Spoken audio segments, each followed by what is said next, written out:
O nome de Deus seja louvado. Meu amigo, a paz de Deus, meus irmãos, com todos vocês, vamos fazer a leitura da Bíblia. Venha me acompanhar nesta leitura. Vamos ler no livro de Atos dos Apóstolos, no capítulo 6, a partir do versículo 8, onde diz: Estevão, o primeiro mártir. E Estevão, cheio de fé e de poder, fazia prodígios e grandes sinais entre o povo. E levantaram-se alguns que eram da sinagoga chamada dos libertinos, e dos sirineus, e dos alexandrinos, e dos que eram da Cilícia e da Ásia, e disputavam com Estevão. E não podiam resistir à sabedoria e ao espírito com que falava. Então subornaram uns homens para que dissessem: ouvimos-lhe proferir palavras blasfemas contra Moisés e contra Deus. Você vê que esse povo, essas pessoas sábias, não podiam resistir à sabedoria espiritual que Estevão tinha, revestido pelo Espírito Santo, e essas pessoas apelaram para a mentira. Eles subornaram alguns homens para que mentissem contra Estevão, para dizerem que ouvimos-lhe proferir palavras blasfemas contra Moisés e contra Deus. Olha que espírito maligno que estava nessas pessoas, e essas pessoas ainda se julgavam pessoas religiosas. Veja a maldade que estava nessas pessoas, essas pessoas cuidando que eram zelosos de uma determinada religião, e ainda chamaram alguns homens, pagaram para eles, subornaram eles para falarem contra Estevão mentiras. Excitava o povo, os anciãos e os escribas. Excitaram o povo, os anciãos e os escribas, e investindo contra ele, o arrebataram e o levaram ao conselho. Então esse povo, essas pessoas, não tendo argumentos para falar, para dialogar com Estevão, eles apelaram para a mentira e levaram de uma maneira assim, investiram contra o Estevão e o arrebataram e o levaram ao conselho. Levantaram ele à força, pegaram ele e levaram ao conselho. E apresentaram falsas testemunhas que diziam: este homem não cessa de proferir palavras blasfemas contra este santo lugar e a lei. Então, para eles, o que Estevão falava parecia blasfemas, porque ele falava de Cristo, de Jesus, da salvação, da graça de Deus, que para eles, para os seus costumes, pareciam blasfemas, pois pareciam quebrantar toda a lei que eles estavam instruídos desde criança. E para isso, como os argumentos deles eram insuficientes, eles apelaram para a violência. E essa violência termina aqui no assassinato de Estevão. Porque nós lhe ouvimos dizer que Jesus Nazareno há de destruir este lugar e mudar os costumes que Moisés nos deu. Isso para eles era uma grande blasfema. Então todos os que estavam assentados no conselho, fixando os olhos nele, viram o seu rosto como o rosto de um anjo. Então olharam para Estevão e o rosto dele brilhava, era diferente, ele estava revestido do Espírito Santo. E entrando aqui no capítulo 7, e disse o sumo sacerdote: porventura é isto assim? E ele disse: varões irmãos e pais, ouvi. O Deus da glória apareceu a nosso pai Abraão, estando na Mesopotâmia, antes de habitar em Harã. E disse-lhe: sai da tua terra e dentre a tua parentela, e dirige-te à terra que eu te mostrar.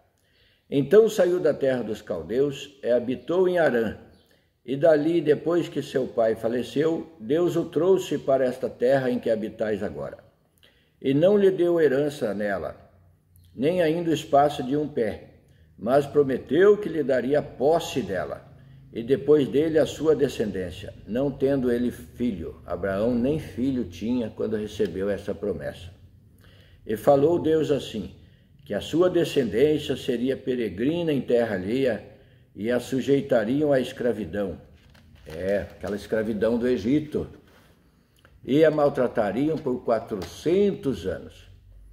E eu julgarei a nação que os tiver escravizado, disse Deus. E depois disto sairão e me servirão neste lugar. E deu-lhe o pacto da circuncisão. E assim gerou a Isaque e o circuncidou ao 8º dia. E Isaque a Jacó, e Jacó aos 12 patriarcas. E os patriarcas, movidos de inveja, venderam a José para o Egito, mas Deus era com ele. Ele livrou-os de todas as suas tribulações. Ele deu graça e sabedoria ante Faraó, rei do Egito, que o constituiu governador sobre o Egito e toda a sua casa. Aqui, Estevão está falando da história, falando desde Abraão para aqueles homens, para os sacerdotes, para os julgadores que o queriam matar, que achavam que ele estava blasfemando contra a lei e contra Moisés. Sobreveio então a todo o país do Egito de Canaã fome e grande tribulação, e nossos pais não achavam ali alimentos. Aí tiveram que descer para o Egito. E a história aqui, ela é muito bonita. E aí no Egito, o povo de Deus foi escravizado, trabalhava para os egípcios, e foi se multiplicando o povo hebreu ali no Egito, e Faraó se preocupou muito. Politicamente eles tiveram medo. Falou, se esse povo começa a se multiplicar dentro da nossa nação, eles vão nos dominar, eles vão dominar a nossa nação. E aí Deus moveu Moisés de um espírito para ir tirar. Deus falou para Moisés ir ao Egito e tirar o povo. E a história é muito bonita, aquela história que depois, saindo do Egito, Deus abre o mar vermelho para eles passarem. Quando não tinha mais lugar, não tinha para onde ir, estava encurralado entre o deserto e o mar, Deus mandou ele tocar o cajado no mar e as águas se abriram. É muito bonita essa história. Voltando no Estevão, Estevão era brilhante, o seu rosto resplandeceu, eles viram nisso. E aí pulando, porque é bem extenso e o tempo não dá para ler todo esse capítulo, nós vamos voltar. Então Estevão aqui pregando, falando para eles toda a história do povo hebreu para chegar onde eles estavam, em Israel.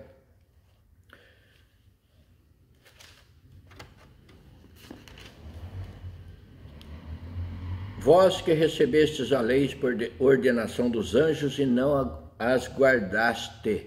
Então daí ele, lá no versículo 53, ele diz, para depois de explicar toda a história, até chegar onde eles estavam, ele diz, vós que recebestes a lei por ordem dos anjos e não a guardaste. E ouvindo eles isto, enfureceram-se em seus corações e rangiam os dentes contra ele, com uma ira, com uma raiva muito grande contra Estevão. Mas ele, estando cheio do Espírito Santo, fixando os olhos no céu, viu a glória de Deus e Jesus que estava à direita de Deus. Estevão estava tão revestido do Espírito Santo para enfrentar aquela turba de homens religiosos e maus. Ele fixou os olhos no céu e viu a glória de Deus numa visão. O Senhor mostrou para ele e Jesus estava à direita de Deus.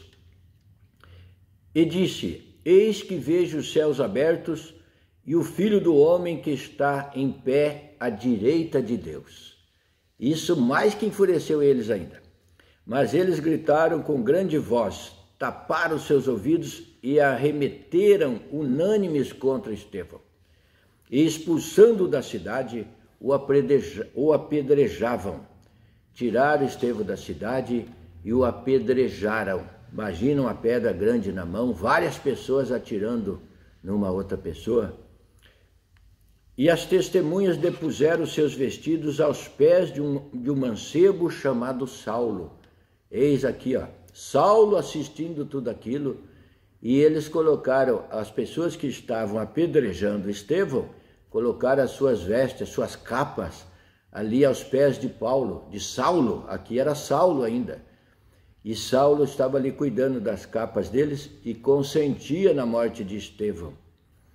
E apedrejaram Estevão, que em invocação dizia: Senhor Jesus, recebe o meu espírito.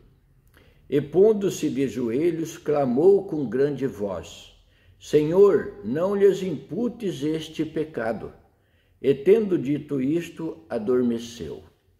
Glória ao nome santo do Senhor. Então aqui se fez o primeiro mártir, o mártir cristão, aquele que morreu por amor de Cristo, não fez caso da sua vida e foi apedrejado. Poderia ter se acovardado lá no começo e escapado e negado aquelas acusações, mas não negou, enfrentou esse martírio. Esse foi um mártir, morreu com pedradas na cabeça, no corpo, na boca, no queixo, uma morte cruel. E Saulo estava ali. Olha a maravilha aqui. Ele pediu, de joelho clamou: Senhor, não lhes imputes este pecado. E depois, o outro lado, este Saulo, acusador, que consentiu na morte do cristão, o Senhor Jesus apareceu para ele no caminho e com uma grande luz e disse: Saulo, Saulo, por que me persegues? Dura coisa é para ti recalcitrar contra os aguilhões. Aguilhões é como se você desse murro, recalcitrar na ponta de lança, na ponta de faca. Eram lanças pontiagudas. Então ele fez essa comparação. E Saulo fazia tudo isto aqui e consentia porque achava que estava fazendo um serviço a Deus, defendendo o judaísmo, defendendo a sua religião, que desde criança aprendeu debaixo dos ensinamentos de Gamaliel, o seu mestre, o seu instrutor da lei e dos profetas. Mas olha que é a conversão, né? A mudança de sentido. Saulo, acreditando em tudo isso aqui, depois se converte. Há uma grande mudança de sentidos, literalmente. É como se você fosse numa rua, chegasse numa esquina e virasse para a direita ou para a esquerda. Isso chama-se conversão, mudança de sentido. E Saulo, quando Jesus apareceu para ele no caminho de Damasco, onde ele estava com ordens, cartas, autorizando ele a prender, a continuar a perseguição dos cristãos, Jesus apareceu para ele uma grande luz, que ofuscou os seus olhos e ele ficou cego. E essa história é muito bonita também. Leia lá a conversão de Saulo no caminho de Damasco. E Saulo mudou o sentido, mudou o pensamento e passou a pensar de outra forma. O judaísmo, a lei, esses ensinamentos que ele tinha já não servia mais. Ele queria servir a Deus falando da salvação em Jesus Cristo. Então, houve uma grande transformação na vida de Saulo, e Saulo passou a anunciar Jesus, foi o que mais pregou, o que mais escreveu cartas que estão aqui nas Escrituras, que chegam até nós, as epístolas universais do apóstolo Paulo. E após a conversão, o seu nome foi mudado para Paulo. Quando Deus muda a sua vida, ele muda o seu nome. Você recebe um novo nome espiritual. Glória ao nome santo do Senhor, que é anotado lá no céu, é registrado, como está escrito no Apocalipse, que um novo nome você receberá. Meus irmãos, essa história é muito bonita. Venha também e que haja uma grande conversão na sua vida, em nome do Senhor Jesus. Deus abençoe, ficamos por aqui. Deus seja louvado. Amém.